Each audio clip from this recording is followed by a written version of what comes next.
Ladies and gentlemen, the following segment of the podcast is presented exclusively by the Heritage Foundation. For 52 years, Heritage has fought tirelessly for America's founding principles and advancing conservative public policies. Much more than a think tank, Heritage is a conservative policy powerhouse, fighting for the everyday American to advance common sense policies and dismantle the D.C. bureaucracy. Our founding fathers gave us an extraordinary system of government, and the Heritage Foundation is dedicated to defending the heritage and carrying on their legacy for future generations. So get involved by completing their national survey on President Trump's agenda by visiting heritage.org/Levin. That's heritage.org/LEVIN. Paid for by the Great Heritage Foundation.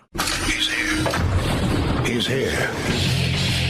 Now, broadcasting from the underground command post, deep in the bowels of a hidden bunker, somewhere under the brick and steel of a nondescript building, we've once again made contact with our leader, Mark Levin.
Mark Levin here. Our number, 877-381-3811, 877-381-3811. Hello, Mr. and Mrs. America. How are you? A lot of fireworks on Capitol Hill. And you know what's the confirmation hearings for Mike Huckabee were not even covered by anybody except C-SPAN. I watched it. And, the Democrats are just disgusting. It's like they're special pleaders, special representatives for Hamas. It's incredible. Like our media. We're going to want to get into that. We're going to want to get into some of the phony outrage about that call and signal. Oh, yes, the phony outrage. We'll be getting into that, too. And we're going to have a guest in the second hour. You may have heard of him, Jim Jordan. We're going to talk about ideas on what to do about the federal judiciary. We're going to have a guest in hour 3, a good friend, Steve Hilton. I don't know if we're going to have time to do everything, so we're going to get started now. I'm going to start with something you didn't hear today. Now, when Mike Huckabee was giving his testimony multiple times, Code Pink protesters in the back were viciously attacking him. Viciously. Tom Cotton, who was just a tremendous senator, one of my favorite, just tremendous. I want you to listen to this, because this was sort of the flavor of what was taking place. Huckabee being heckled by Code Pink, and quite frankly, by Democrat senators. Cut 1, go.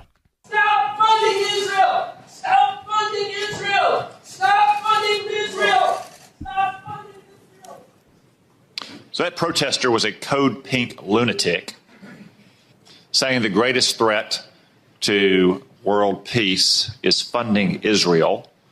I will observe, for the benefit of the audience here on television, that Code Pink is funded by communist China as well, which simply illustrates, speak up now if you want to be removed as well, whoever's saying that.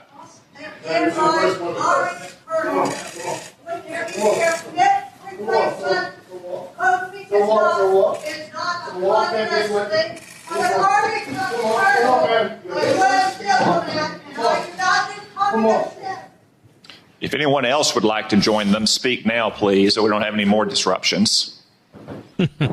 As I was saying, the fact that Communist China funds Code Pink, which interrupts a hearing like this about Israel, simply illustrate Director Gabbard's point that China, Russia, Iran, North Korea, and other American adversaries are working in concert to a greater degree than they ever have before. That last point is very important. Our intelligence agencies working with the White House, Pentagon, and so forth, and Tulsi Gabbard. These four countries, China, Iran, Russia, North Korea, are working together in ways they've never worked together before. We are the enemy. It's not Israel. It's not NATO. The fools, the buffoons, the morons, get out of NATO, get out of Israel. We're the enemy.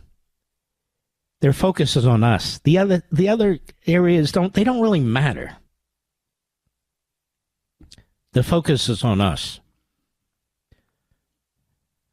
Now, I want to bring this down to, and we'll discuss this other aspect later, these two big hearings.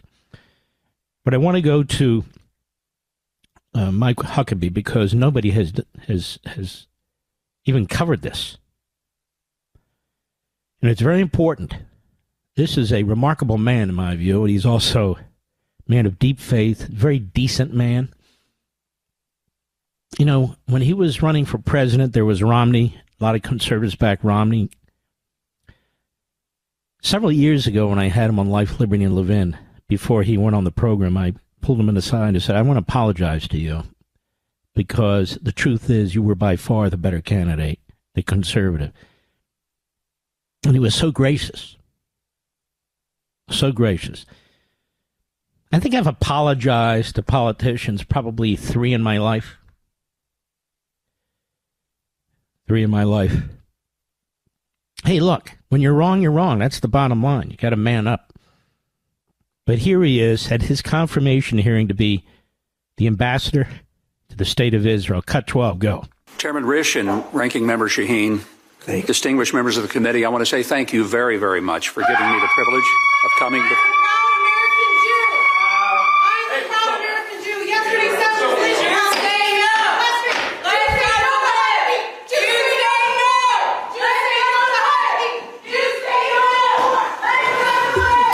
You know, I'll just comment here. The hate for Jews is just so unbelievable. It's so sickening. It's just sickening. I blame the Democrat Party. I blame the media. I blame our immigration, lack of immigration standards. I blame our colleges and universities. We have more people here from the Middle East. The President of the United States is trying to remove them, particularly the ones who are voices for supporters of terrorism. We go through this joke of this court system that pretends they're not, that pretends they have the same rights as American citizens. It's just absolutely sickening to watch what's taking place here. The president's trying to fix this, and the Biden, Obama, Clinton judges won't let him.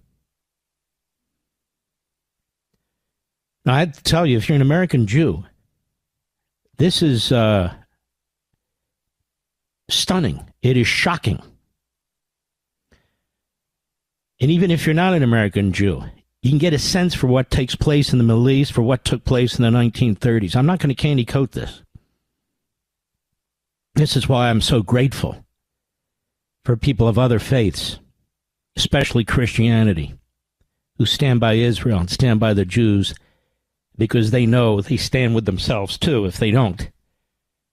That we're all the targets. But it's just okay to trash Jews. It's okay to trash Jews on college campuses. In a hearing like today, they play games about neocons and don't you care about the lives of Palestinians and all this other stuff. It's very simple. If Hamas hadn't attacked Israel, nobody would have killed a single Palestinian. Would they? We're not fighting the Houthis, potentially Iran, because of Israel and the Jews. 319 times Our military vessels and our commercial vessels were attacked by the Houthis 319 times. If there wasn't a single Jew in the Middle East, which is the hope of these people, if there wasn't a single Jew in the Middle East, those are acts of war against the United States of America. Period. That's it. Iran getting a nuclear warhead to put on intercontinental missiles is a threat to the United States of America. Period. That's it. Case closed. But the Jew haters are coming out of the woods. They're coming out of the closets. And the righteous Gentiles, I want to thank you. The righteous Gentiles who stand with us and I stand with them. You heard about the stories.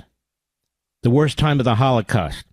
Christian families taking in Jews and trying to hide them, putting their lives on the line. Raoul Wallenberg, Schindler, many, many more. Baranski, Tibor Baranski. You ever hear of him? He's a Romanian. He saved several thousand Jews. He worked with the Catholic Church. He was employed by the Catholic Church. He was considering becoming a priest. I know Tibor Baranski. I knew him. I knew his wife. I know his children. And his daughter, Kathy Baranski, worked for me when I worked for Ed Meese and Ronald Reagan at the Department of Justice. They would have been executed on the spot. On the spot. Wallenberg disappeared. The Soviets got a hold of him. Obviously, they killed him.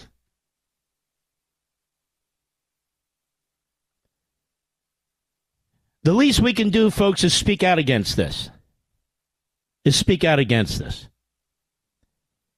There are hearings for protests and everything, but you don't have hearings where people are yelling at minorities, yelling about minorities, that the minorities got to get out of the country, that they're killing everybody else.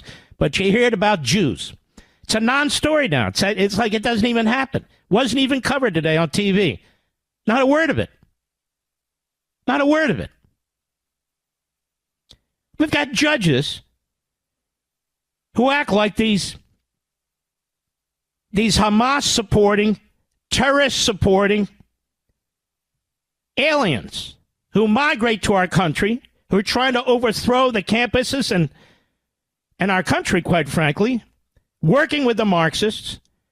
They act like they're Rosa Parks or Martin Luther King. They're scum. They're scum. The things they say, the things they promote. And they work with terrorist scum, like CARE, like Students for Justice in Palestine. All front groups in our country. Mike Huckabee, is confirmation. Cut 13, go.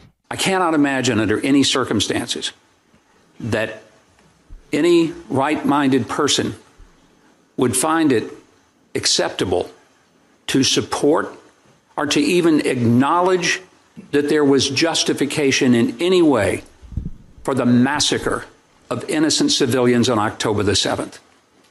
If I'm confirmed, I will be absolutely clear to carry the president's policies.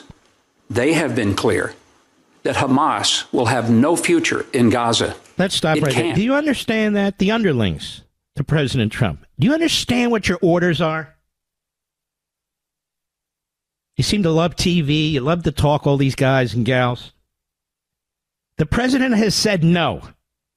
Stop undermining the president. Stop usurping the president. He's trying to get the terrorist lovers the hell out of the country. He's met with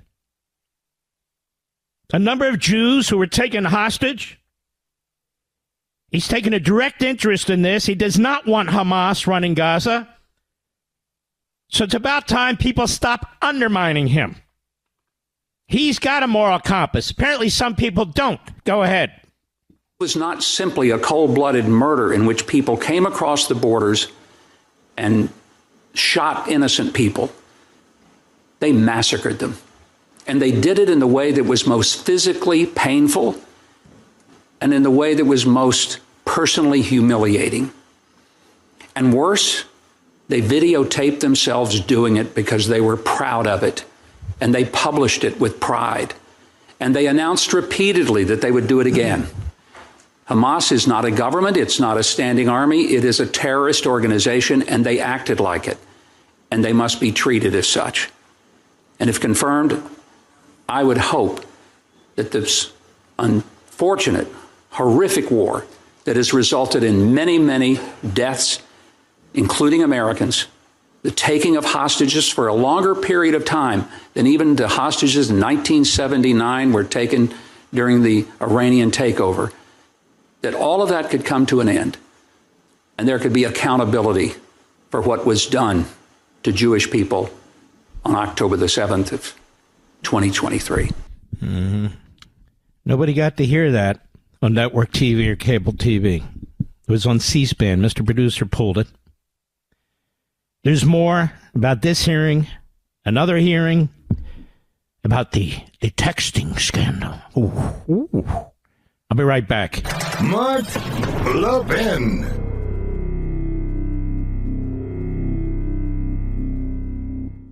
Listen, folks, if you're like me, you're passionate about protecting our American values. That's why I trust the Heritage Foundation. They're dedicated to promoting policies based on free enterprise, limited government, and traditional American values. The Heritage Foundation does more than just produce policy recommendations. They're mobilizing conservatives across the country. And right now, they need you to take action by completing their national survey on President Trump's agenda. Your responses to this survey will help guide Heritage leadership as they work closely with folks in Washington to promote your values, secure America's borders, and restore our freedoms. Here's what I want you to do. Visit heritage.org/Levin, heritage.org/Levin to complete your survey. It's very, very important. My friends at Heritage need you to act now to help them maximize the impact on President Trump's first 100 days. Heritage is committed to preserving our Founding Fathers' principles and ensuring that America remains a beacon of freedom and opportunity. So I know you won't sit on the sidelines. You'll get involved, please, today, and make your voice heard. Visit heritage.org/Levin. That's heritage.org/Levin. Please complete your survey today. That's heritage.org/Levin, paid for by the Great Heritage Foundation.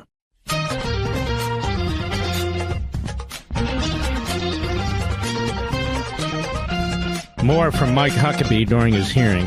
And then he was a tour de force today. Cut 15, go. Israel, in many ways, is a reflection of our own heritage and history. It is the Judeo-Christian law that there is a right and that there is a wrong, upon which all of Western civilization is built, but certainly our system of government. There is no country across the globe that more mirrors our own struggle and our own level of democracy than does the state of Israel. And it's one of the reasons that it is a natural ally. The spiritual connections between your church, mine, many churches in America, Jewish congregations to the state of Israel, is because we ultimately are people of the book. We believe the Bible. And therefore, that connection is not geopolitical. It is also spiritual. And to ignore that, to deny that, would be to make it very difficult for us to ever understand how to go forward in a relationship with them. This is crucially important to understand, and he articulates it brilliantly. This station was founded on exactly what he just said. Judeo-Christian values, in combination with the principles of the Enlightenment. That's how we got our country. And today, it's never discussed. We've talked about this over the course of a year. Today, it's never discussed. And so he's bringing it up again. When you read the Declaration, when you read our early debates, this is what they were about. I'll be right back. Folks, I need to talk to you about something crucial to the future of America. Our friends at the Heritage Foundation are on the front lines fighting for our conservative values. Heritage is dedicated to promoting policies that will help bolster our economy, protect our borders, and uphold the rule of law. They're working tirelessly to defend our Constitution and the principles that make America exceptional. To help accomplish this, they need you to complete their national survey on President Trump's agenda today. So you can participate in this survey by going to heritage.org/Levin. That's heritage.org/Levin. Your responses are crucial to this survey, and they'll provide Heritage leadership with crucial feedback as they work closely with the folks in Washington to promote your values, secure America's borders, and restore our freedoms. By completing this very important survey today, you're standing up for the values that have made this country great. And my friends at Heritage need you to act now to maximize their impact on President Trump's first 100 days. So please don't wait. Our future depends on you. Together, we can make a difference, and future generations inherit a nation that is free, prosperous, and strong. So please, right now, visit heritage.org/Levin, heritage.org/Levin, complete your survey, and join the fight for America's future. That's heritage.org/Levin, paid for by the Great Heritage Foundation. Blasting conservative fire. The Mark Levin Show. Call in now at 877-381-3811. All right, a little bit more. So basically, Governor Huckabee, Mike Huckabee, is giving a lesson to the nation and the Democrat senators in particular about our founding, about our connection to God, Judaism and Christianity, and our connection to our Holy Land, Jews and Christians, the state of Israel. Let's go to cut 14, Mr. Producer. Go. The great tragedy is that it's hard to have a peaceful solution that involves a future for the Palestinians when they quench any hope of real democracy for their people. Abbas is now in the 20th year of his 4-year term. As we think about that, one has to ask, how many years does a person get for a 4-year term without an election, without some transfer of power, without empowering the people to speak for themselves? That's part of the real challenge that is faced in the Middle East. With the ongoing doctrine where compensation is given to those who murder Jews, parks and streets are named for those who do it. Pensions are given to the families of those who are killed in the line of killing Jews. Senator, that's a difficult pathway to peace. I would further just mention that if, in fact, there is going to be a peaceful direction, we have to accept that something isn't working. And the two-state solution, the notion that everyone's going to live together, toast marshmallows around the campfire, singing Kumbaya, and it's going to happen in our lifetime, is not going to happen if one of the sides doesn't believe the other one has a right to exist and continues to say from the river to the sea. And so that's why it becomes a challenge. I have every confidence that Secretary Rubio, and especially every confidence that President Trump, wants to see a genuine, long-lasting peace for everyone in the Middle East. And it will be a privilege to serve the president to try to work toward that. Excuse me. Isn't it too bad you didn't hear that anywhere else? His entire testimony. Isn't this what we believe, we Americans? He was giving a lesson on American history, on faith, on our connection to the state and people of Israel, to the Holy Land. How often does Congress hear that? How often do the American people hear this? Now, let's go, Mr. Producer, to cut 17. Cut 17, go. You told why is the defense of Israel, the support of Israel, important to America? Senator, a great question. The truth is, it's been very clear, as expressed by the Iranian government, that Israel is the appetizer and we're the entree. They don't want to stop at Israel. They certainly want to annihilate them. They've said it over and over. And there's an old saying that when people are saying again and again they're going to kill you, you might want to take them seriously. But they've also gone beyond saying they want to annihilate Israel and wipe it off the face of the earth. They've said that their ultimate goal is to first take care of the little Satan, they identify as Israel, and then come after the great Satan. Senator, that's us. And whatever is happening to Israel, it is the canary in the coal mine. These governments, Iran being the most notable, who want to develop a nuclear weapon and who have the audacity to wish to use it to destroy a sovereign Jewish state so that they ultimately could destroy Western civilization. That's why it matters, Senator, and I appreciate your question because I hope people will understand this is not just about Israel.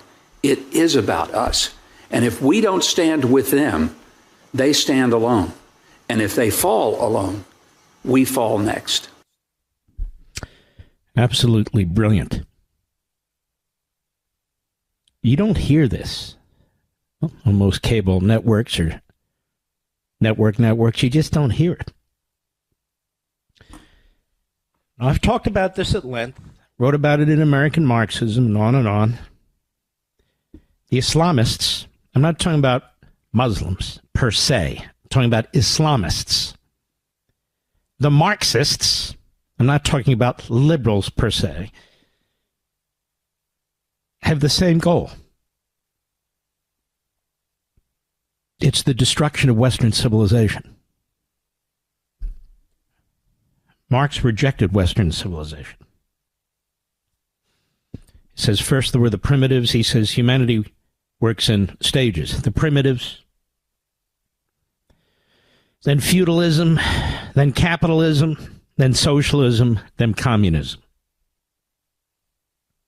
The Islamists wish to wipe out the West as well, for different reasons. But their objective is the same, so that's why you see them marching. People just don't get it. I say it over and over and over again, but you see them marching, whether it's at Columbia University or elsewhere, this fusion of the Marxists and the Islamists that I keep talking about over and over again. Others are beginning to talk about it. It will eventually penetrate the static out there. And typically the way it works is somebody will say it and say, as I've been saying for years, right, Mr. Producer? But destroying Western civilization is the goal. That's why what AOC and Sanders and their ilk preach is utterly incompatible with our constitutional system, our republic. AOC is getting very angry with me, but she won't mention me. She keeps complaining that somebody on Fox and elsewhere keeps calling her a Marxist and a communist. It's me. Come on in, young lady. Let's have a discussion. But she won't. She refuses. You know, when I wrote American Marxism and when I went on Fox and these other places, I said, stop calling them socialists. Stop calling them progressives. Call them Marxists. That's what they are. Marxists. We've been beaten into submission because of the Army McCarthy hearings in the 50s and so forth. Oh, look at this. You're now. No, they are Marxists by what they state and what they want. American Marxists, not German Marxists, not Marxists who want to round us all up and eliminate us. I'm not talking about that. I wrote the whole book on it. They're American Marxists. So it's not just economic class warfare. Excuse me. It's identity politics. It's class warfare about men and women. It's class warfare among the races. They took the 1960s, the 1970s, and they rolled it into Marxism. That's what's going on. That's why they defend transgenderism, to destroy the nuclear family. That's why they defend school boards that stand between parents and children. What did Marx say in the Communist Manifesto?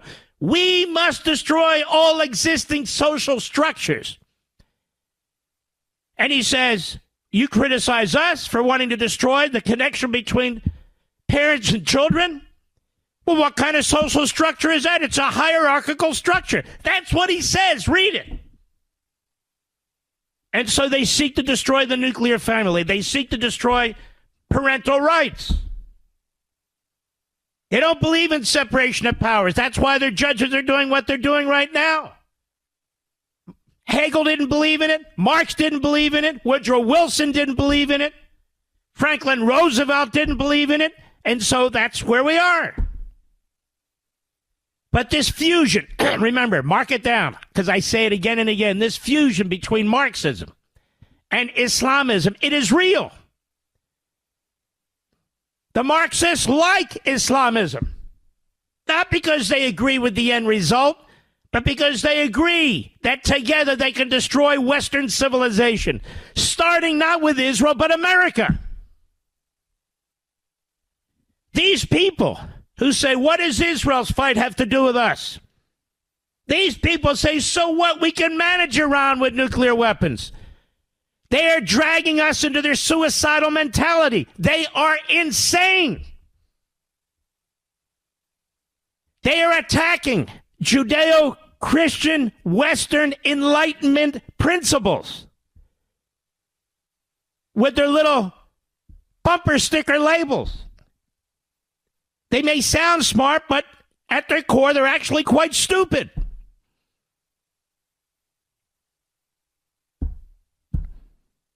I'm blessed to have this microphone. Blessed. So I can explain this to people who care. To people who care. The Marxists and the Islamists, their paramount goal is to destroy Western civilization. They're doing it in Europe. So many parts of Europe are gone. Most of our Ivy League schools are gone. Trump's trying to deal with this. The Democrat Party lawyers, these extremists, the progressives, quote unquote, Schumer said they put them there for a reason to thwart Trump. They're trying to prevent it. And you might say, Mark, well, why do these people want to destroy Western civilization? Why? Because they bought into the ideology. They bought into the ideology. You can't have the 10 Commandments in school. You can't even have silent prayer in school. You see, the difference is this nation was born out of Judeo-Christian beliefs, was born out of the Western, Enlightenment and so forth, Locke and Montesquieu. But there's a difference between politicians and public officials and scholars and statesmen who have faith, who believe in God, and those who say there's one faith, it's the only faith, and we will impose it on everybody else. Those are faiths, in the case of Islam, that have not gone through, in my opinion, the Enlightenment. Now, all faiths don't have to. That one needed to. And so what if the judges are usurping the President of the United States? We hate Trump, right? That's the way the left is. He's the danger. So what if we put him in prison? He's the problem.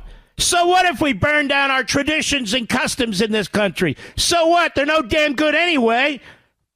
The founders were all screwed up. The framers didn't know what the hell they were doing. This is what we've heard day in and day out. Day in and day out. And there's Huckabee, a brilliant, profound voice for the American people. His comments today were exactly that. It was bigger than a hearing for an ambassador to Israel. He was giving us a history lesson, which is why nobody covered it. It wasn't spicy. And besides, he's defending the Jews. Now, come on. You should see the comments on my own social sites, on X and everywhere. When I post something negative about Iran, positive about Israel, it is the poison, the venom. Jew this. You're an Israel first or this. My family who fought for this country, not Israel, this country. A person who defends the Constitution, who defends the founding, who defends great leaders who clearly are not Jewish, who defends the Christian faith, who defends all faiths that truly seek peace.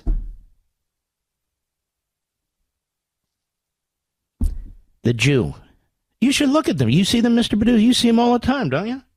It's sick. It's sick. Or if you dare to disagree with one of these insane, suicidal fools on social media, on podcasts, some on TV, some on radio.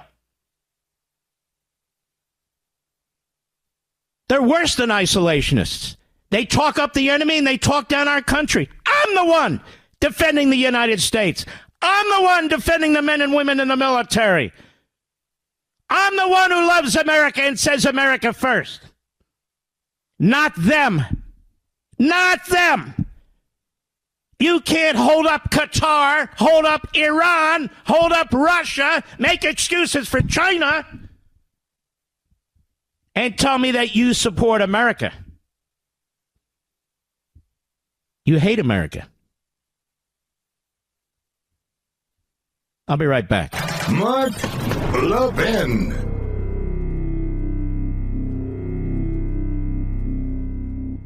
Listen, folks, if you're like me, you're passionate about protecting our American values. That's why I trust the Heritage Foundation. They're dedicated to promoting policies based on free enterprise, limited government, and traditional American values. The Heritage Foundation does more than just produce policy recommendations. They're mobilizing conservatives across the country. And right now, they need you to take action by completing their national survey on President Trump's agenda. Your responses to this survey will help guide Heritage leadership as they work closely with folks in Washington to promote your values, secure America's borders, and restore our freedoms. Here's what I want you to do. Visit heritage.org/Levin, heritage.org/Levin to complete your survey. It's very, very important. My friends at Heritage need you to act now to help them maximize the impact on President Trump's first 100 days. Heritage is committed to preserving our Founding Fathers' principles and ensuring that America remains a beacon of freedom and opportunity.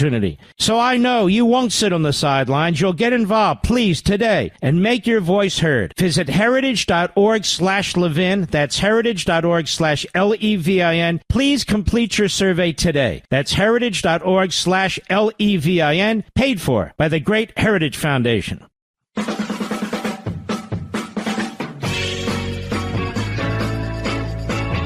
Next hour, we're going to get into this stuff. Oh, the texting leak.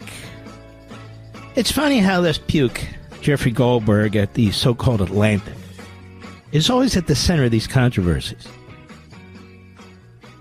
What exactly did he hear? Now, I read the transcript. Did you read the transcript, Mr. Producer? It was a discussion. There was absolutely nothing revealed where you would say, wait a minute, we're going to use that weapon. I didn't even know we have it. Wait a minute, we have a base over there? Wait a minute, there's special forces over there? Wait a minute, we're going to hit 11:43 p.m. on none of that's in there. None of it. Look, it's not good that it happened, but it's not the crisis of the century either. The media are seizing, the Democrats are seizing, and by the way, do you notice they're like Siamese twins? They whine about the same things, they complain about the same things, they use the same language. Because they are the same thing. I'll be right back. This segment of the podcast is exclusively sponsored by Pure Talk. Pure Talk offers great coverage and can save your family money on your wireless bill every single month. Go to puretalk.com to find the plan that's right for you. Thank you again for listening, and thank you so much for this sponsorship, Pure Talk. He's here. He's here. Now, broadcasting from the underground command post, deep in the bowels of a hidden bunker, somewhere under the brick and steel of a nondescript building, we've once again made contact with our leader, Mark Levin. Hello, America. Mark Levin here. The number is 877-381-3811, 877-381-3811. A reminder, you can always listen to this radio show any time of the day or night to accommodate your schedule. Or if you find that the program's preempted or chopped up or whatever, all you do is go to marklevinshow.com, click on the audio rewind at the top, and pick your favorite podcast platform. Now, if you already have a favorite podcast platform, just search Mark Levin Show. It's all free, by the way. We wouldn't think of charging it. That would be kind of weird. We also have our own YouTube channel. We've had that for a while. You can now find all my podcasts. We simulcast the radio program, interviews, specials on YouTube. Go to youtube.com at Mark Levin Show. Boom, you're there, free again. Or just search Mark Levin Show on YouTube. So you always have a way to hear the program. Excuse me. And I want to thank you for watching Life, Liberty, and Levin on Saturday and Sunday. I want to thank those of you who set your DVRs or your TiVos especially. I would like to encourage everybody in the audience to do it. That way you'll always have it, even if you have to step out last minute, something like that. And all you do is set it for 8 p.m. Eastern, Saturday and Sunday. We have a great lineup I've already put together for this weekend. On Saturday, we're going to have Jim Jordan, who's going to be with us in about 10 minutes, and Ron DeSantis, America's governor. And on Sunday, we're going to have Victor Davis Hanson, America's wise man, and Senator David McCormick and his wonderful wife, Dana. Just fantastic people. I want to introduce you to them as a couple. Just terrific. And then, of course, my opening statements. But I want to thank you because we went through football season. 8 p.m. Saturday, Sunday gets brutalized on the networks. We're going through March Madness. Again, 8 p.m. Saturday and Sunday get brutalized. But there you are. There you are. 8 p.m. is really the tripwire for networks and cable. And you'd come, one and all, and we appreciate it very, very much. You're an American, aren't you, Mr. Producer? He said sometimes. He is all the time, though. Don't put yourself down, for God's sakes. Just kidding. The best producer in the business. That's him. Over at Politico, which is part of the government, because they got money from the government, and Politico, which is also part of the hate Trump media frauds. And so here we are. Jordan briefs Trump on plans to rein in federal judges. We'll talk to him a little bit about this reining in federal judges. He's the chairman of the House Judiciary Committee. He briefed the president over the weekend about his panel's plans to examine how the federal judiciary is working to block key parts of the administration's agenda. And I see another article here where our Speaker of the House, Mike Johnson, another great guy, he's saying, look, we had to look at defunding some of these courts. And then, of course, we get the pushback from the rhino usual voices, the former this and former that in the media who are interviewed.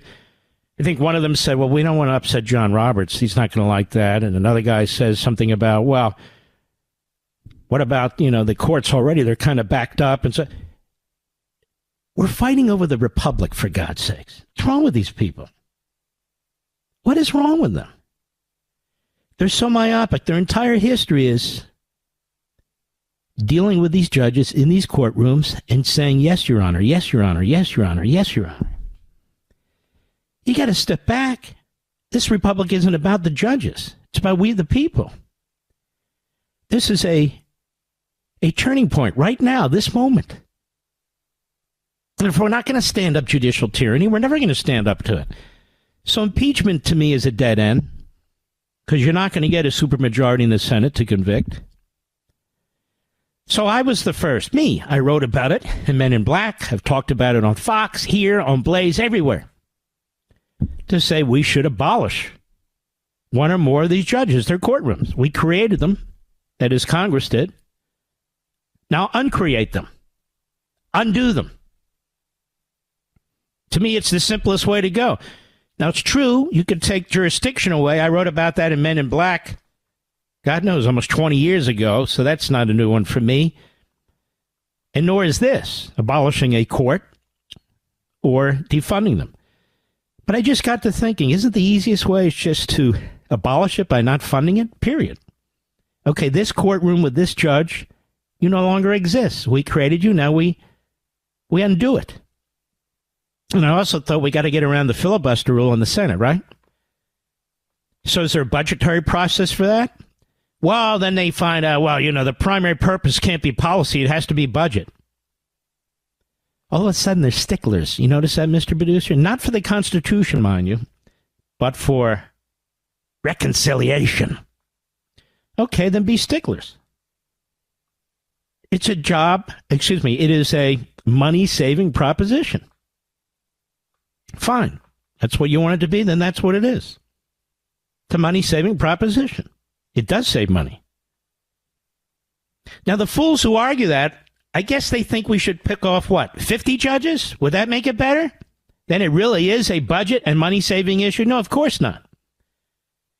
All of this was preventable if John Roberts had stood up 3 weeks ago to a rogue judge who ordered the President of the United States to spend money that he didn't want to spend. He wanted 60 days to look at all these outrageous funding projects at U.S. aid that the truly radical kooks, the Biden regime, put in place.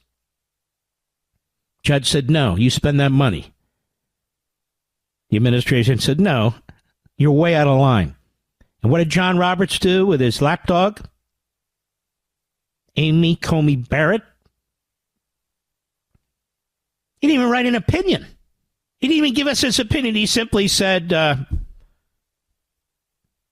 he, for the majority, was ruling for the litigants, for the plaintiffs, upholding the judge's position and ruling against the executive branch of the president, and that was it. Oh, okay, thank you. That's it.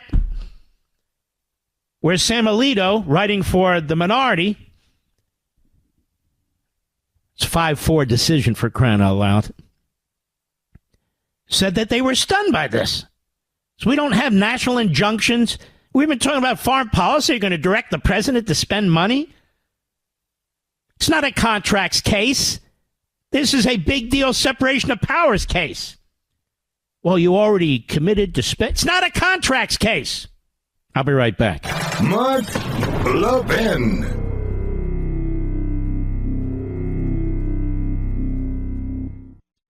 This country was founded on freedom. Freedom from a country that forced us to buy overpriced tea, then tried blockading us when we dumped their tea into the ocean. How'd that work out? Well, it's time to throw your overpriced big wireless contract overboard, too. You don't need to pay $100 a month per person just to get a free phone. Pure Talk, my cell phone company, says no to inflated prices and gimmicks. With a qualifying plan of just $45 a month, you can choose a free iPhone 14 or a free Samsung Galaxy with qualifying plans. And yes, this is for a premium service. Unlimited talk, text, 25 gigs of data, and mobile hotspot at a fraction of the price of the big three. All on America's most dependable 5G network. Get your free iPhone 14 or Samsung Galaxy with qualifying plans by visiting puretalk.com/Levin today. Switching is easy. Again, that's puretalk.com/LEVIN to claim your free iPhone or Galaxy with a qualifying purchase from Pure Talk. America's wireless company, my wireless company. It's an honor to have our friend, the chairman of the House Judiciary Committee, Jim Jordan. Jim Jordan, there's never a quiet or slow moment, is there? No, there isn't. I like that new. Is that new bumper music? I like that. That sounded good. That's one of the good oldies. Why not? I always pick oldies. I like them. I can't help it. You know, I think in my prior life I was a DJ. Can you imagine that? Well, you did good at it. I had a full head of hair and everything else. Anyway, first of all, you're a very good man, Jim Jordan. We really appreciate you very much. Thank you. You're having a hearing. What is this hearing all about? When is this hearing? About judges. Next Tuesday, next Tuesday on the judge issue. Well, look, we got 3 ways to deal with these judges who think they're more important than the guy who puts his name on a ballot and gets elected by 77 million people. We can legislatively. We have a bill that we think is a good bill. We passed it 2 weeks ago out of committee. The speaker's going to put it on the floor next week. This would say that these judges in Timbuktu, California, who issue some national injunction that it doesn't apply nationwide, it applies to the parties in the case, and it applies in that respective jurisdiction. We think that's good. We can look at the appropriations process. We do have the power of the purse. We should be using that. And there may be some areas where we want to make sure American citizens get access to justice. We want to make sure judges are safe. We saw what happened in the Kavanaugh thing, but there may be some areas where we can use appropriation. And then finally, we have oversight. And so we feel like it's important to have some experts come in and talk to us about what's going on with these injunctions. And just as importantly, when you have an order like this order that came from Judge Boasberg, which I found, frankly, just ridiculous. Unbelievable. Yeah, he said, Mark, you're a constitutional expert, but just on its face, he said, turn the plane around, bring the bad guys back who are here illegally doing terrible things to women, to children, members of gangs, hardened criminals, turn the plane around, bring all those bad guys back to America. Mr. Chairman, and the American people are going, what? You're crazy. On the appellate court, you had a judge who was appointed long ago by Obama. And she says these hoodlums, these thugs who are here illegally, were not given notice, so they didn't know whether they could seek habeas corpus. So I made the point, which luckily is being repeated on Fox by others today, which is give them notice. They would leave. In other words, not the country necessarily. They'd go somewhere else in the country. You'd never be able to find these people. What do you mean give them notice? The whole point is you got to sweep, you got to grab them secretly. Yeah, no, this is the mindset of the left, the sanctuary city mindset. Oh, you got a bad guy who's done bad things. We had this with the Denver mayor a couple of weeks ago. They had a guy in their possession, Abraham Gonzalez, who had stolen a car, who had convicted of aggravated or charged with aggravated assault. They were holding him, and ICE said, hey, give us 48 hours notice so that if you're going to release him on bail or whatever, if you're going to release him, we'll come get him. And they said no. They gave him like a few minutes notice. Release him on the streets. They got to go arrest him on the streets, and he assaults one of the ICE officers. It's that left-wing mindset that is so ridiculous. And how about this one, Jim? With that. This Obama judge, same one. She says, well, they were considering class action suit. You didn't give them notice. They didn't. Excuse me, Judge. A class action suit for a class action defense for criminal aliens? What are you, out of your mind? That's just the one that compared them to Nazis. I said, you want to compare them? Look at the Quirin case of whatever the hell it was, in the 40s, where within a month, 6 of the 8 of these guys, these Nazis, were executed. These judges don't even know what the hell they're talking about. Yeah. They missed the fundamental fact. They're here illegally. And then you couple that with their gang members. They're not Boy Scouts. They're not here selling cookies or doing whatever. They're bad people who entered the country illegally. They missed the fundamental fact there. So, yeah, it's just frustrating. And so, and again, you know this, when you couple all of that with the fact that on constitutional grounds, Article 1, Section 2, first sentence, executive power is vested in a president of the United States of America. Very first sentence. And then the statutory grounds, the Alien Enemies Act, which says if it's a predatory incursion, well, what other kind of incursion is it from these trendy Agua? Isn't that an international criminal violent gang? They're international. Yes, of course. By the way, who did you decide are going to be your witnesses? Have you made a decision yet? Well, we haven't announced that yet. We're still working on that. And I'm happy to come on as soon as we have it finalized. We're working on that. We want some expertise when we're looking at potentially people who've been harmed by these bad guys, and we'd love to have Mark Levin come on. I knew you were going to say that. Give your expertise. Well, you know what? Because you would do great. Can I take a rain check? Because I have to be honest, I thought about this when you contacted me the other day, and I said, I got to get in front of that damn microphone and stare down this guy Raskin. I can't get this guy on any of my shows. He pretends to be a constitutional expert. I know about him, his father, the whole damn thing. And I know he won't come on and debate me. And I want to sit there and wait for this guy start lecturing me. And I say, hold on, Con. You know, honest to God, I'm not running for anything. I don't want anything. Yeah. Can I be honest with you? The last time I testified was during the Reagan administration. You know what happened with the Democrats? You want to know? They all walked out. Yeah. They all got up and walked out. You what the hell? That bad? They must have been that afraid of you. I can't get him on the program. I can't get Raskin. Yeah. I can't get. Do you know Raskin? Yeah. Oh, yeah. I know. Do you get along with this guy? I do. I mean, but I get along with almost all. You of have them. to. Not in the middle of when it's not in the middle of the fight. Now, in the middle of the fight, right. you got to debate them, and you got to. I like cross-examining, and I like the debate and all that good stuff with the left. What do you make of this Crockett? What do you make of her? No, I heard some of the lunatic. Things. What did she say? She said something bad about Governor Abbott, I think, and she said. Oh yeah, his Hot Wheels. Yeah, that's pretty sick, don't you think? Yeah, that's not appropriate. I mean, and she's basically threatening Ted Cruz. This is a crazy person. I don't know. What do you do in the House of Representatives when you have absolute freaks like this? I'm serious. Stick to the facts. Stick to the truth. Go tell the American people they're the party of crazy. We're the party of common sense, as President Trump likes to say, and it's so accurate. I mean, you can go down the crazy list. It's crazy to defund the police. It's crazy not to have a border. It is crazy to have men compete against women in sports. It's crazy for a judge to say, bring the bad guys back who were here illegally, did terrible things, turn the plane around and bring them back. It is crazy to encourage the firebombing of Teslas and Tesla dealerships. The left has gotten that crazy. So just point that out, and the country says, yeah, I'll take the common sense of the president and Republicans who are securing the border, who are bringing back common sense energy policies, and on and on and on. So I think we just got to keep pointing that out.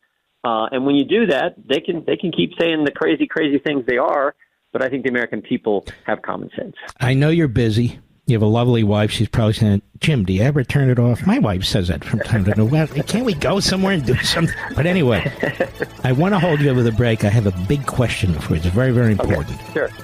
We'll be right back. This country was founded on freedom. Freedom from a country that forced us to buy overpriced tea, then try blockading us when we dumped their tea into the ocean. How'd that work out? Well, it's time to throw your overpriced big wireless contract overboard, too. You don't need to pay $100 a month per person just to get a free phone. Pure Talk, my cell phone company, says no to inflated prices and gimmicks. With a qualifying plan of just $45 a month, you can choose a free iPhone 14 or free Samsung Galaxy with qualifying plans. And yes, this is for a premium service. Unlimited talk, text, 25 gigs of data, and mobile hotspot at a fraction of the price of the big three. All on America's most dependable 5G network. Get your free iPhone 14 or Samsung Galaxy with qualifying plans by visiting puretalk.com/Levin today. Switching is easy. Again, that's puretalk.com/LEVIN to claim your free iPhone or Galaxy with a qualifying purchase from Pure Talk. America's wireless company, my wireless company.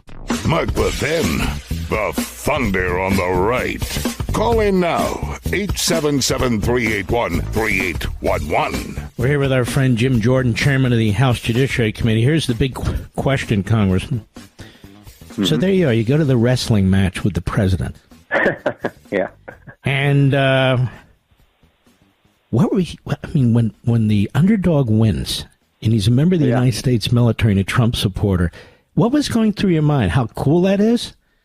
Yeah, no, it was a special moment. I've been around wrestling for a long, long time, and an upset of that magnitude, you'd have to go back to when the legendary athlete and coach Dan Gable got beat, probably back in 1970, senior year. He'd been undefeated and got beat, to have something to compare to it.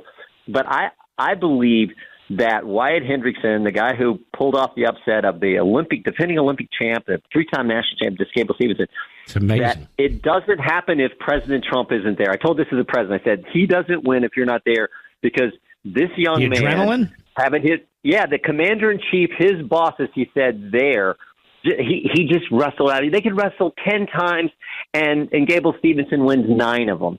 But that night, Saturday night, this guy pulled off just an amazing performance, amazing match, and I think it only happened because his commander-in-chief was there in the audience. It was a special, special evening. And Senator McCormick was a wrestler, too. He was there, right? He sure was. Yeah, Dave's a good guy. We campaigned with him. He was actually captain of West Point's team way back. Him and I we're about the same age. We wrestled back in the same time. So, a good guy, really good guy, and a great senator as well. You know, I don't mean to be crude, but, we all had to take wrestling in gym, when we were in high school and everything like that. Yeah. And one of the things that really turned me off was to have my nose in the guy's armpit. I said, what the hell is this? Am I right about that, though? It's like, what the hell is this? This guy's grotesque.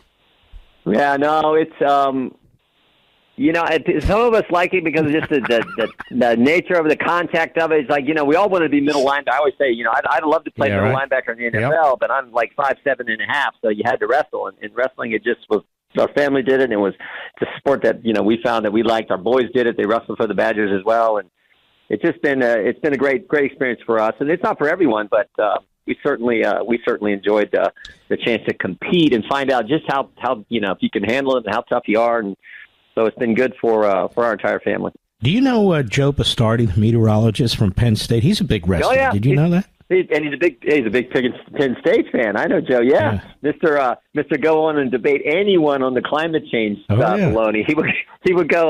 He would go argue and say, that certainly there's change happening, but the reasons they're given, the things we have to do. I thought he was great in those debates. He's a meteorologist and always did a good job. Yeah, but he loves Penn State wrestling. Who else wrestles up there? Anybody else in the Congress that you know of?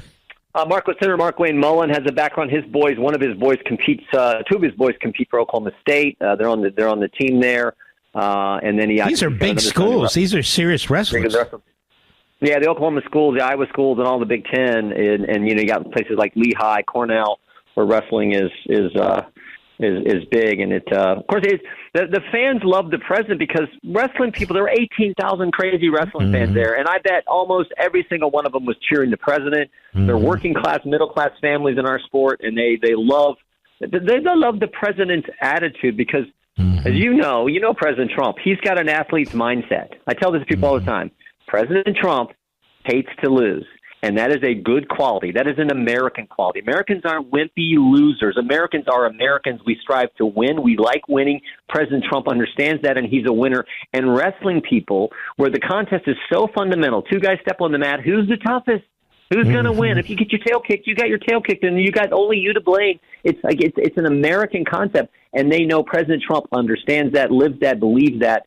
And that's why they had such strong support there, whether it's a UFC fight he goes to or whether it's the NCAA wrestling championships.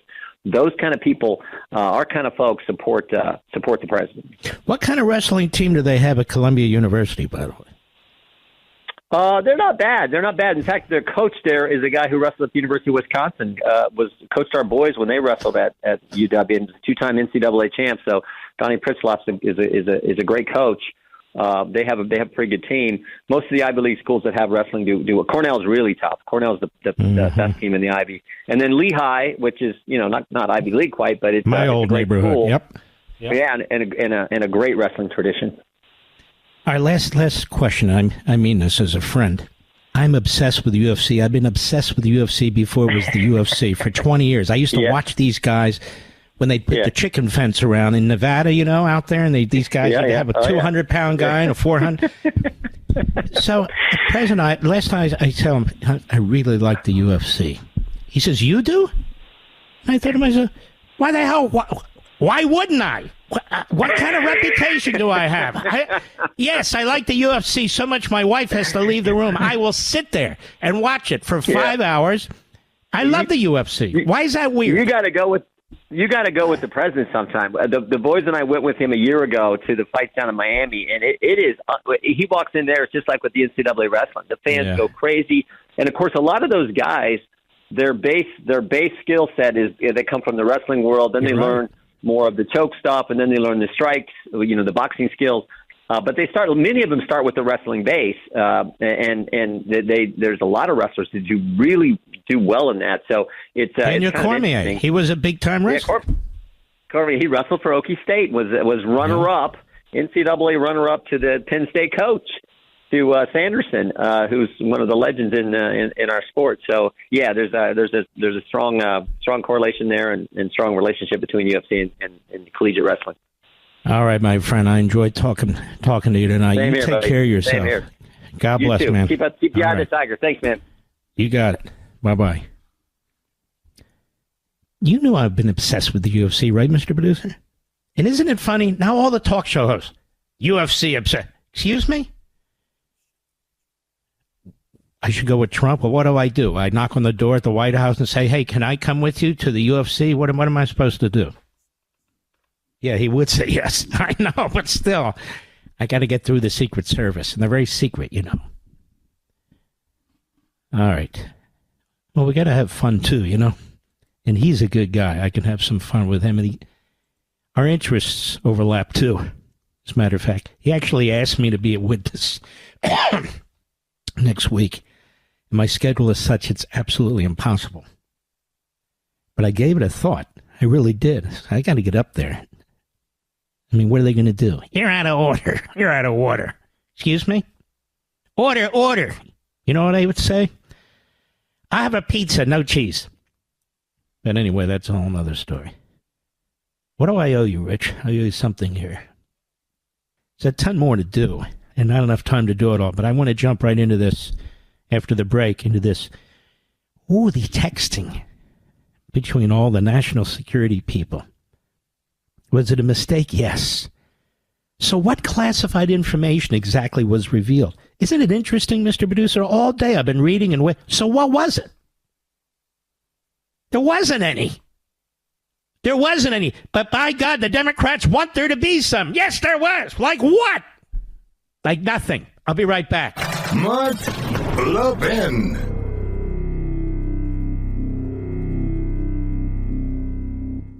This country was founded on freedom. Freedom from a country that forced us to buy overpriced tea, then try blockading us when we dumped their tea into the ocean. How'd that work out? Well, it's time to throw your overpriced big wireless contract overboard, too. You don't need to pay $100 a month per person just to get a free phone. Pure Talk, my cell phone company, says no to inflated prices and gimmicks. With a qualifying plan of just $45 a month, you can choose a free iPhone 14 or a free Samsung Galaxy with qualifying plans. And yes, this is for a premium service. Unlimited talk, text, 25 gigs of data, and mobile hotspot at a fraction of the price of the big three. All on America's most dependable 5G network. Get your free iPhone 14 or Samsung Galaxy with qualifying plans by visiting puretalk.com/Levin today. Switching is easy. Again, that's puretalk.com/LEVIN to claim your free iPhone or Galaxy with a qualifying purchase from Pure Talk. America's wireless company, my wireless company.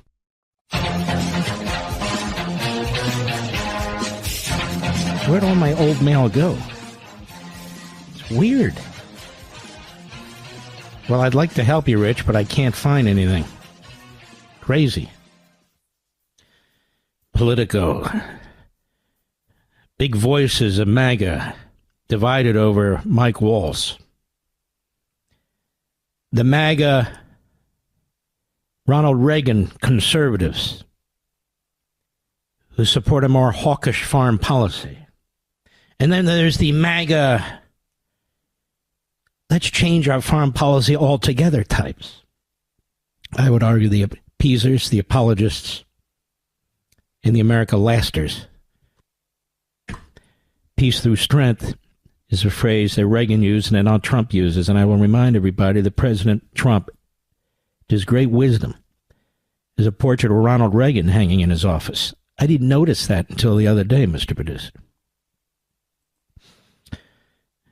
You know, there are successful presidents, and that's very important. Reagan being one of them. Trump's going to be certainly one of them. Hugely successful, which is why he has so many enemies in Washington, D.C., trying to destroy him and his agenda. Foreign policy is not supposed to be based on ideology or factions or this camp or that camp. Foreign policy is supposed to be based on prudence and the situation and circumstances of a given time. All right, it's back. I don't know what happened here.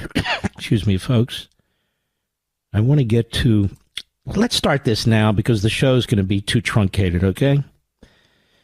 Here's President Trump today on this Houthis issue and the Atlantic and so forth. Cut 3, Mr. Producer, go. We had a very, very successful evening, and we've had numerous successful evenings and days in that area. The Houthis are absolutely on the run. The worst of them has been killed.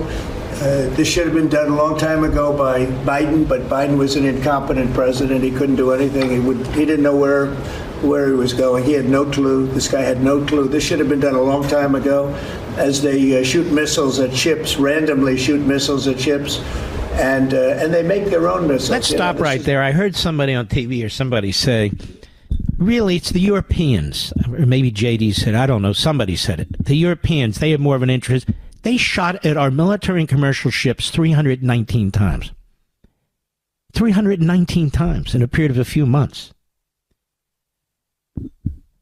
And we've had sailors that have actually been injured from this, have had brain damage and so I don't understand. I mean, it seems to me instinctively you say that's not going to stand. Just like you do when you have domestic thugs and criminals. So I view these people of the George Soros School of Foreign Policy. George Soros and Koch, they put together this Quincy Institute and other stuff. It's the same thing. Defund the military. Don't police the bad guys. So they take that attitude and they project it overseas. So what'll happen? We'll get killed. That's what'll happen. Go ahead. They make their own missiles. They get the missiles also from Iran. It's an offshoot of Iran, another offshoot. You have Hamas, you have Hezbollah, you have the Houthis. You got a lot of stuff going on with Iran. And we sent a letter to Iran. You're going to have to be speaking to us one way or the other pretty soon because we can't let this happen. But that's an app that a lot of people use. And somebody got on. I happen to know the guy's a total sleazebag. The Atlantic is a failed magazine. Jeffrey Goldberg. Does very, very poorly. Nobody gives a damn about it. This gives it a little bit of a shot. And I will tell you this, that they've made up more stories. And they're just a failing magazine. The public understands that. He's a very good man. That man is a very good man right there that you criticize so strongly. He's a very good man, and he will continue to do a good job. In addition to him, we had very good people in that meeting, and those people have done a very, very effective job, and you're going to see it. And it goes on, by the way. It's going to go on. And I think the Houthis wish that it didn't happen, but that's what it's all about. We have to create a safe country, a safe world, and that's what we're doing. So there's your American first. You don't get to shoot 319 missiles at American vessels, and many of those missiles provided by Iran. Trump's on top of this. He knows exactly what's going on, despite all the America lasters out there. We'll be right back.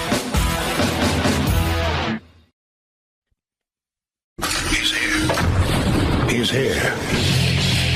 Now, broadcasting from the underground command post, deep in the bowels of a hidden bunker, somewhere under the brick and steel of a nondescript building, we've once again made contact with our leader, Mark Levin. Hello, America, be me. Our number is 877-381-3811, 877-381-3811 with the Power Hour. Well, by the way, I see that they found the remnants of a pyramid in the Judean desert. I'm sure the Palestinians built that, aren't you, Mr. Producer? No question about that. They're good builders, the tunnels and so forth. Oh, yeah. I'm sure they did. I'm sure they... whatever. So, there's hearing on Capitol Hill, and the Democrats are very upset about this text chain that this reporter was in on, and I'd like to know how that happened, too, by the way. Not to point a finger criticism, but something doesn't smell right. Now, but that said,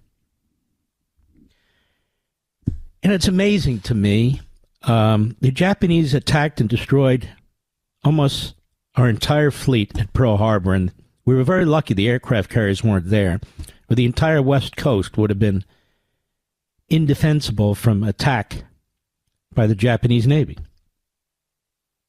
Amazing, isn't it? Did anybody call for Franklin Roosevelt's head, by the way, as a result of that? No, of course not.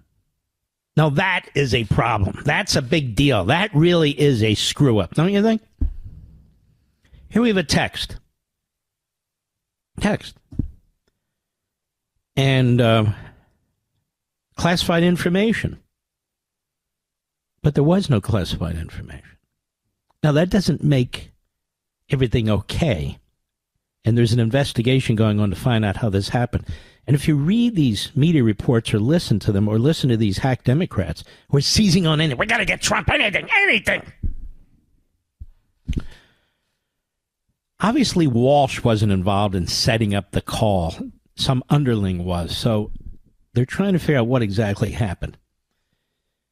But you had this senator from Virginia, Warner, who's a complete weirdo. Talks like a weirdo, acts like a weirdo. I think he is a weirdo. Walks like a duck, quacks like a duck. You get the point. He's particularly fuming, very upset. Shouldn't somebody be fired over this? Of course, we had 4 years of Mr. Dementia, but that didn't bother him. Anyway, our friends at Breitbart go back. A Fox News report revealed, with respect to Warner, extensive communications between Warner, this is a few years back, who was leading a congressional investigation into the fake Trump-Russia collusion at the time, and Adam Waldman, a lobbyist for Russian billionaire and Putin crony Oleg Deripaska, who was offering the senator access to former British spy and dossier author Christopher Steele. Screenshots of the messages dating back to February 2017 were obtained by Fox from a Republican source at the time after they were turned over to the Senate Intelligence Committee by Waldman in September 2017. So here you have a guy that is working directly with the enemy. Working directly with a Putin crony. Hey, Bernie says, hey, it's a billionaire, an oligarch. Screenshots of the messages dating back to February 2017 were obtained by Fox. Can you talk tomorrow? Want to get with your English friend? Warner texted on March 20, 2017. We have so much to discuss. You need to be careful. But we can help our country, he said 2 days later. I'm in, Waldman, whose firm reportedly has ties to Hillary Clinton, replied, and represents the Russians. In another message, Warner wrote that he would rather not have a paper trail, and that's a quote, quote, unquote, of the communication with Waldman or a potential private meeting with Steele, the creator of the infamous anti-Trump. Trump reacted to the Fox report exposing Warner's dealings at the time, writing in a February 2018 X post that the senator is tied into crooked Hillary, and into the Russians, a Russian oligarch. A senior Republican Senate leadership aide called Warner the biggest hypocrite imaginable in an exclusive statement to Breitbart. Senator Mark Warner is the biggest hypocrite imaginable. He loves using Signal to advance the Russia collusion hoax. Then he gets on the feigning couch when Trump's great security team takes out the terrorist Houthi barbarians, the aide said. After the senator called on Hegseth and Waltz to resign, you need to resign over this. What an a-hole. Ex-users slammed him for his own leaked messages. Hey, Mark, remember when you texted with Oleg Deripaska's lawyer, Adam Waldman, about the SSCI Russia collusion investigation and said you didn't want a paper trail? Remember that, Mark? Yes. The guy's a lowlife, but aren't most of them? He wants to come across as a moderate. Of course, he's not. Just another hack. Let's listen to some of this while we can, because we have a great guest, Steve Hilton, coming up. But I want to play, let's see, at least Mike Waltz today, talking about what took place. Cut 4, go. Mr. President, you asked about lessons. I think there's a lot of journalists in this city who have made big names for themselves, making up lies about this president, whether it's the Russia hoax or making up lies about Gold Star families. And this one in particular, I've never met, don't know, never communicated with, and we are and we are looking into and reviewing how the heck he got into this room. But I'll tell you what, the world owes President Trump a favor. Under Biden, global shipping was shut down. Pinprick attacks, months between them, our destroyers being fired upon dozens of times. President Trump took decisive action with his national security team, took out the head missileer, knocked out missiles, knocked out headquarters, knocked out communication sites. And for once, as we hear, as you all hear from every one of our allies, thank God for American leadership again. Thank God for American strength. You're welcome, world.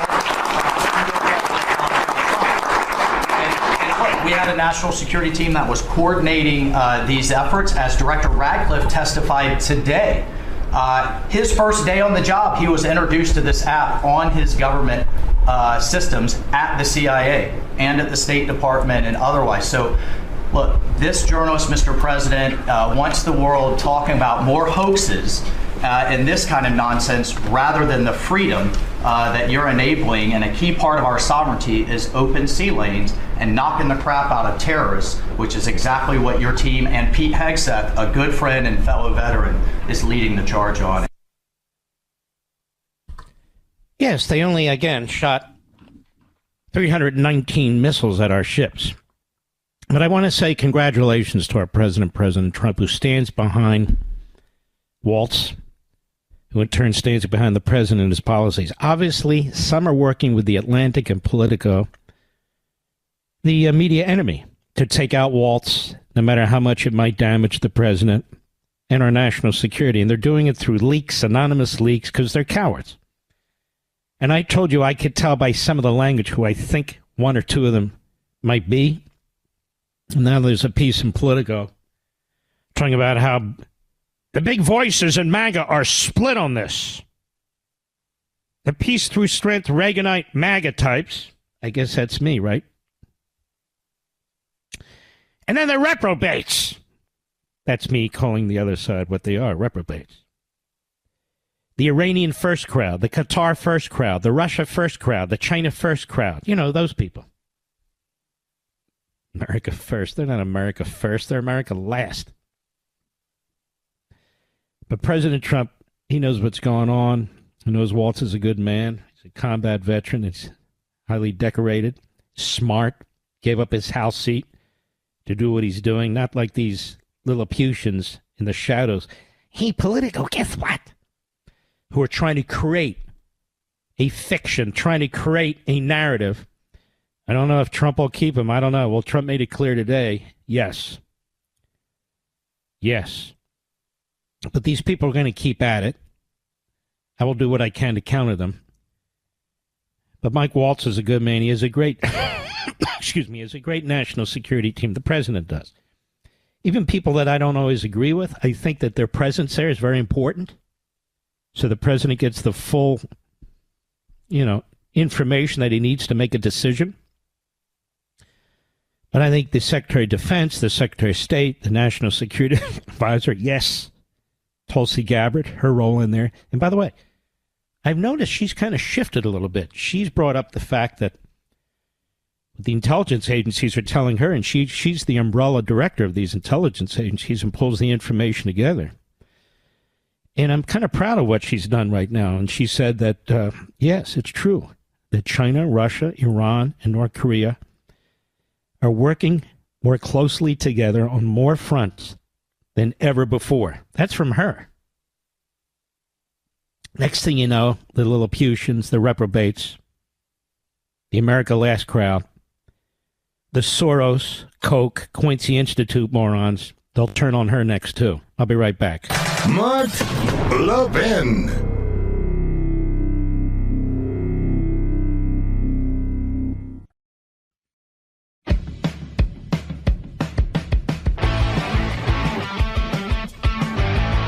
Well, it's a pleasure to have our friend Steve Hilton on the program. I don't think I've ever had. Steve, have you ever been on this show?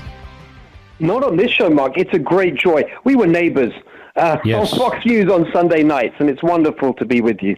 Well, I don't have a ton of guests, to be honest with you, so that's one of the reasons. But you're really sharp, very cogent, very thorough.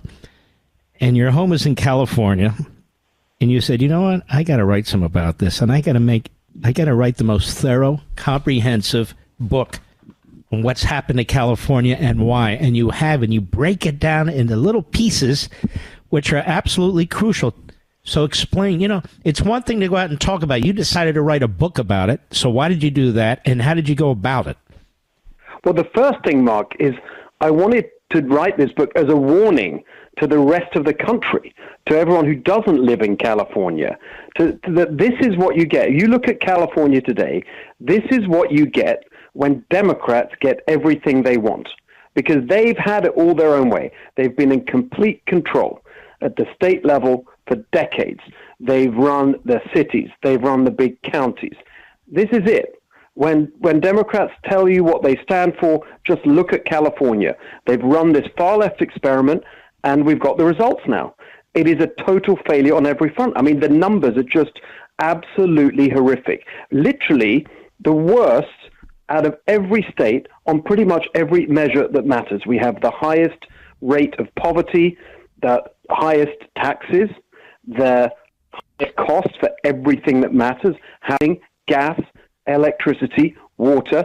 According to Chief Executive Magazine surveys of business leaders, the worst business climate in America. That's 10 years in a row. I mean, I could go on. It is just horrific. The schools are a disaster. Obviously, we have the highest homelessness. So the real question is, how did this happen? And what can we do to stop it happening anywhere else? And so what I've done in Califailure, which is the name of the book, because this has been just a total failure, is go through the components of this ideological sickness that's infected the Democrats in California that they've played out. And I look at the different pathologies that comprise this leftism. You've got elitism, cronyism, where they're in bed with the government unions that control everything, climatism, where the way the climate policy just drives everything.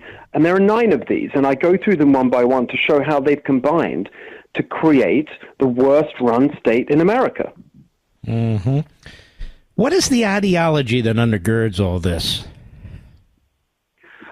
I think that the foundational one is narcissism. This belief that they're actually saving the planet, doing all these great things in theory, but in practice, nothing works. Mm-hmm. And the people who are most hurt by it are the exact same people they claim to speak for. Working class people, Latinos, particularly in California, they're the largest group, black people. They're the people. Look at the schools. The school results are a total disaster, and the families and the students that have the worst outcomes, the exact people that the Democrats claim to speak for. They tell themselves they're being compassionate, that they're solving the climate crisis, they're doing all these great things, they're so virtuous. Actually, it's horrendous.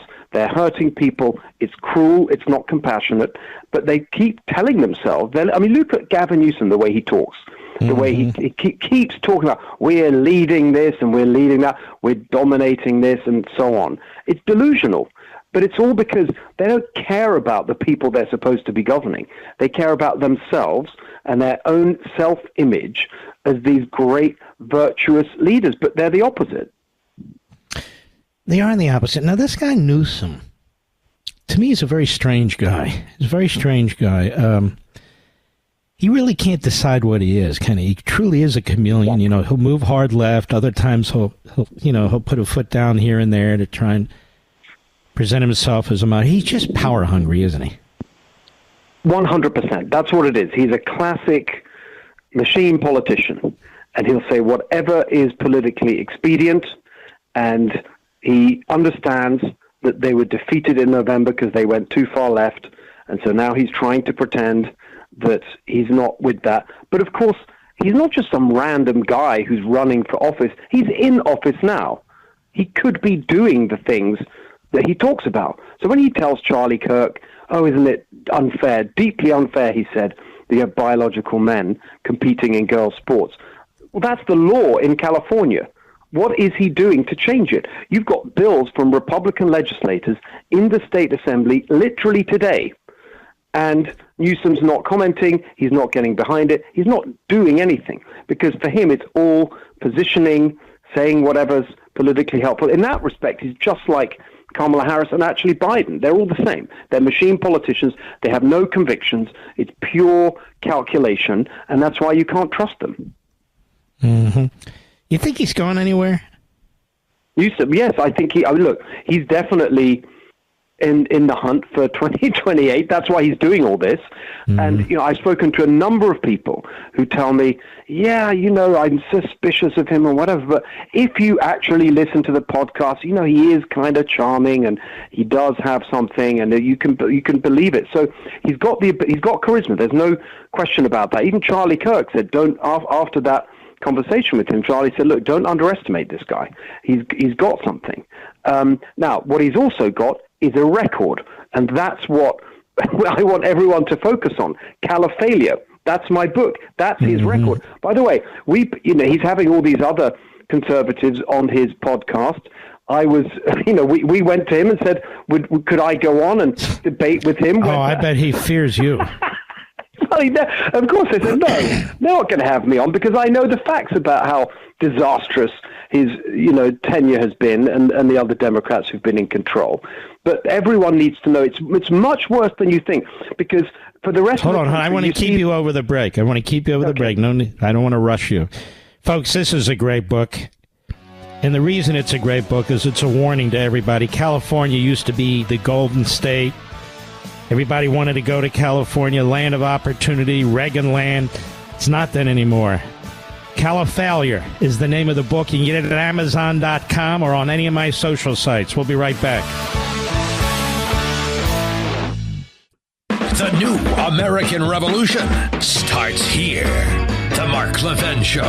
Call in at 877-381-3811. We're here with our friend Steve Hilton. He's got a great new book. You can get it at Amazon.com right now, or we link to it on my social sites. Califailure. And he's reviewing the ruin of America's worst-run state, which used to be America's best-run state. I can tell you, Steve Hilton, that when I was a kid growing up in Pennsylvania, everybody kept talking about California. They wanted to go to California. The taxes were low, the regulations were low, the weather was fantastic, geography's unbelievable. You had a string of tremendous governors. You had Reagan, you had Duke Majan, you had Wilson, and so forth. And now you've got crap, a complete mess. Isn't it true also, just so the whole country knows, you have super-duper majorities in the House and the Senate, the Assembly and the Senate in California, and they changed the voting system to rig it to ensure it continues to happen. 100%. This is what's outrageous, is that you've got these supermajorities, which mean that they can pass anything without any input from Republicans. There's no reason for them to compromise. It's all driven by the far left.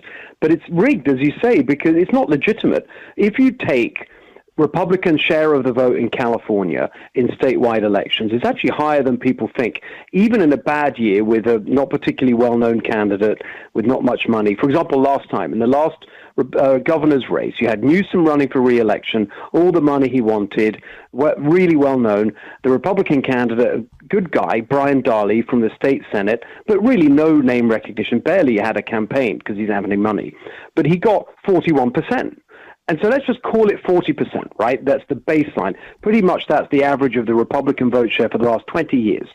In the state legislature, you don't have Republicans with 40% representation. It's not 35, it's not 30, not 25, it's 20%. It's half what it should be because they've rigged the districts, they hijacked the districting process. They introduced this ballot initiative, which they sold as being independent redistricting, and then they hijacked it. They put government workers on the case, drawing up the maps, and now you have this total underrepresentation of Republican vote by a massive margin. And the same, by the way, applies to the congressional seats in California.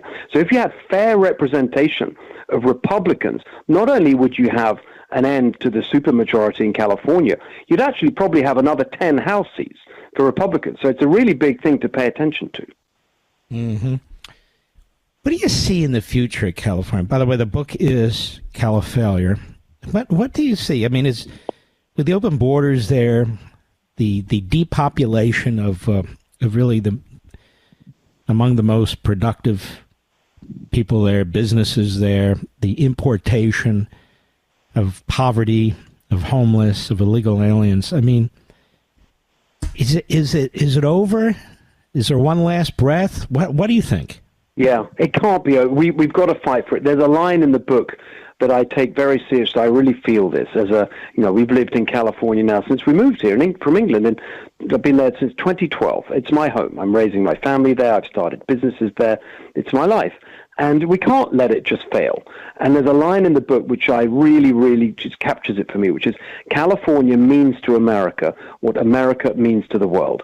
It should be a symbol of the best of America. And so I really don't want to let it fail. And so I think there is one last breath. There's one last fight because people are so sick of it now. Actually, in 2024, the election results were pretty good. President Trump at the top of the ticket. Of course, the Trump campaign didn't really play in California because there's no prospect of getting the Electoral College votes. Even despite that, not really bothering with California, he got the best result of any Republican for generations. You had 10 counties flip from Democrat to Republican, and some of the big ones, including Fresno in the Central Valley. It's the fifth biggest city in California. You saw massive victory for the Proposition 36, which made crime illegal again after the disastrous Kamala Harris Prop 47 that legalized theft up to $950. You saw defeats for George Gascon in LA, and so on. So there were signs. And then in January, of course, you have the absolute catastrophe of the wildfires, which woke people up to the sheer scale of their total incompetence. And it's not just the incompetence, the ideological extremism, because that's what led to things like not clearing the brush. That was their climate zealotry that pushed all of that. And so people are waking up to that. And LA County really matters because it's 23% of the total vote in California. It's a huge county.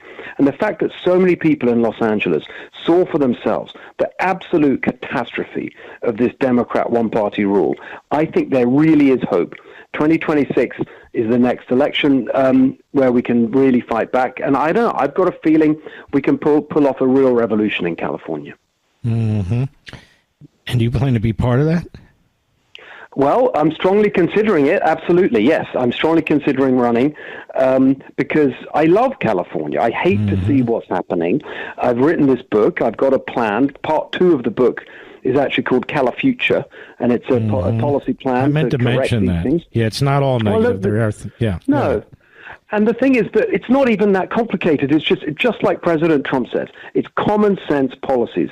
And the thing that's so interesting to me is that looking at the way Republicans in California have handled things the last, recent history, that I think there's been this feeling that the only way you win in California as a Republican is to be some kind of watered down version of a Democrat. And as he has in so many other areas, Trump just proved all of that wrong.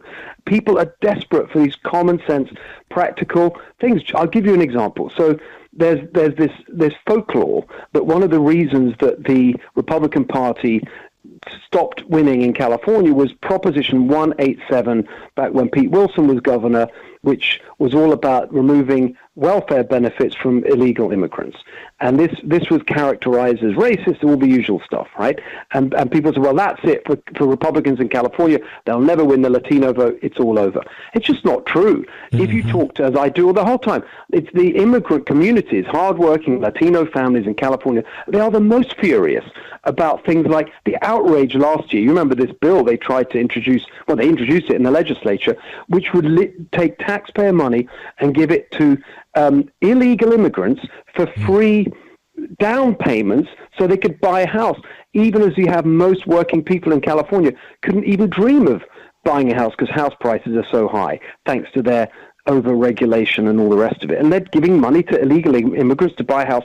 There was outrage among Latino communities. So it's just not true to say that you can't win on a clear, common sense conservative platform. I think that's the way to do it. You've got to get people excited about voting for something. And I think that is the trick in California. The book is Califailure, but there is a section on what California can do in order to breathe new life into the state. One of the things he can do is blow out this Newsom and the Democrat leadership in the Assembly and the Senate. But You know, Steve Hilton, somehow you're going to have to figure out how to change the election system back or somehow, because they really have distorted it, haven't they? Yes, and actually there's a very important point, which is there's right now signatures are being gathered for a ballot initiative for voter ID for 2026, which is a really big part of the story as well, because they've introduced here insane, the universal mail-in balloting. They send ballots out to everybody. Ballot harvesting is legal, where union activists can collect thousands of ballots and help people fill them in. I mean, the whole thing is a joke. And so you're right, that has to be part of the story as well. All right, my friend, good luck. I know you're doing your book tour. Folks, this is a great book. You're going to love it. You might say, well, I'm not from California. That's the point. He's trying to warn people all over the country this can happen to you in your state. He's also explaining that how they need to fight back in California. Califailure, reviewing the ruin of the worst run state, California. And you can go to Amazon.com. I want to encourage you to do that. How long did it take you to write the book? Well, I've been researching it for the last 2 years. I've been on the road a lot in California, but, I write pretty quickly in the end, so it came together in a few months. But the work, there's a couple of years' work gone into it. All right, brother. You take care of yourself, and congratulations. Excellent job. Thank you. I appreciate it, Mark. Great to be with you. You too. That's Steve Hilton. The book is Califailure. I want to recommend it to you. I know you're going to like it. Let me read something to you that I'm going to post. And I'm doing this in some ways, you know how you put out fly paper? It's very sticky, Mr. Producer. And what does it attract? Flies. So this is my fly paper for the kooks. Congratulations, President Trump and Mike Waltz. Congratulations to our president, President Trump, who stands behind National Security Advisor Mike Waltz. Obviously, some lowlifes are working with the disreputable Atlantic and Politico to try to take out Waltz, and they do it through anonymous leaks because they're cowards and shameless. They're colluding with enemies of this president. These are the appeasers and isolationists, the America Last crowd, who defend Iran, China, and Russia, and are the entrails of the Soros-Koch world. According to the Hegseth Pentagon, the Houthis have fired 319 missiles at our naval and commercial ships. That would be our brave soldiers and citizens. Iran is behind it all, and that's where the reprobates have a problem. They are Iran firsters. It's okay if Iran has nuclear warheads and puts them on intercontinental missiles that can reach all parts of our country. They're willing to risk the very existence of our country and the lives of millions of Americans to their ideological insanity. And if you don't march behind them, you must be a warmonger or believe in never-ending wars or a neocon. Moronic slogans they must teach at the Soros-Koch Institute for the Dim-Witted. You need not be an interventionist or democracy builders or forever war types or neocons to know who the enemy is, not theoretical, but from nearly half a century of experience with Iran, that the security of America must be defended. And as President Trump has said again and again, Iran must not get a nuclear weapon. Oh, and yes, the fact that the radical creep, the Atlantic's Jeffrey Goldberg, was on a text chain is obviously a screw-up. Apparently, classified information was not discussed, according to the participants. The administration is committed to get to the bottom of it, and that's exactly right. I'll be right back. Mark Levin.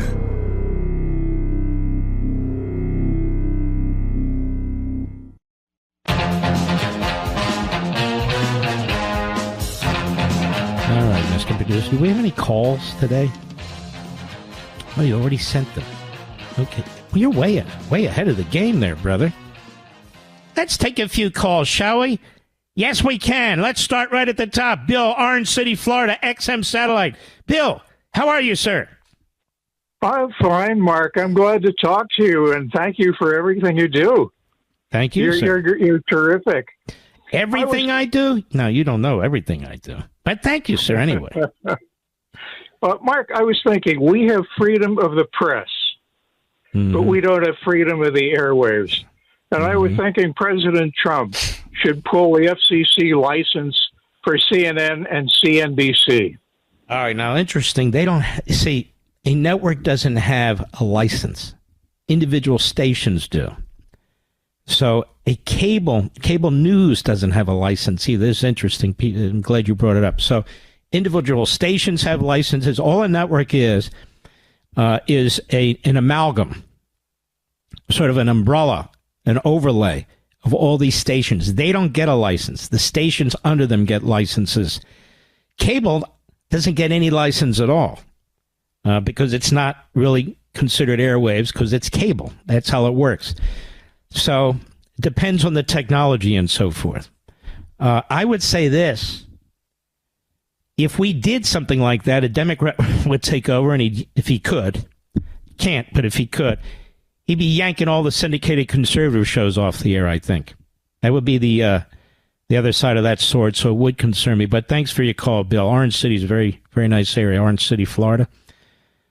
Now, right now in Florida, ladies and gentlemen, at least where I'm located, massive rain, lightning, thunder, literally almost knocked us off the air because the lights blinked in this house. And this house is a pillbox. This house is built to last. Trust me on that. We salute our armed forces, police officers, firefighters, emergency personnel, our brothers and sisters in Ukraine, our brothers and sisters in Israel, and we, the American people. Yay! I'll see you tomorrow. God bless you.